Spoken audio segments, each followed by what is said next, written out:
আমরা বড়রা যদিও বা দাঁতের ও মুখের যত্ন নিতে সক্ষম হই, বেশিরভাগ ক্ষেত্রে বাচ্চাদের কিন্তু দাঁতের যত্ন নেওয়া খুবই চ্যালেঞ্জিং একটা ব্যাপার।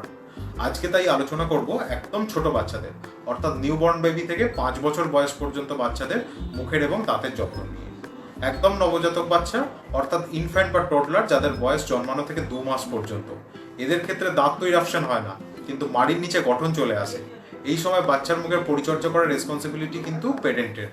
মা যখনই ব্রেস্ট ফিডিং করাবেন, ফিডিংয়ের পর পরিষ্কার নরম সুতির কাপড় আপনার তর্জনীতে জড়িয়ে নেবেন এবং ফোটানো জল ঠান্ডা করে আঙুলটা ডুবিয়ে নিয়ে বাচ্চার মাড়ি পরিষ্কার করে দেবেন। এতে বাচ্চার মুখ পরিষ্কার থাকবে। প্রতিবার ব্রেস্ট ফিডিংয়ের পর সম্ভব না হলে দিনে অন্তত 3 থেকে 4 বার এটা করে দিতে হবে। বাচ্চাদের 6 থেকে 7 মাস বয়সে দুটো দাঁত নিচের চোয়ালে আসলে একইভাবে দাঁতগুলো পরিষ্কার করে দিতে হবে। খেয়াল রাখতে হবে বাচ্চা যেন মুখে ফিডার বোতল নিয়ে ঘুমিয়ে না পড়ে বা এটার অভ্যাস যেন না তৈরি হয়ে যায়। 3 থেকে 6 বছরের কম বয়সের বাচ্চার ক্ষেত্রে দাঁত আসার পর ব্রাশিং হ্যাবিট তৈরি করাতে হবে। পেরেন্টকে প্রথম বাচ্চাকে কোলে বসিয়ে দিনে অন্তত 2 বার সকাল ও রাত্রে সার্কুলার মোশন বা রোলিং মোশনে ব্রাশ করিয়ে দিতে হবে। বাচ্চাকে খাবার খাওয়ার পর কুলকুচি করার অভ্যাস তৈরি করাবেন। প্রথম গিলে নিলেও চেষ্টা করবেন।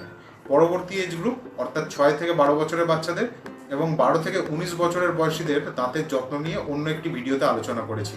তার লিঙ্ক কমেন্টে দেওয়া থাকলো। কোনো এ বিষয়ে প্রশ্ন থাকলে জানাবেন, আমি উত্তর দেওয়ার চেষ্টা করব।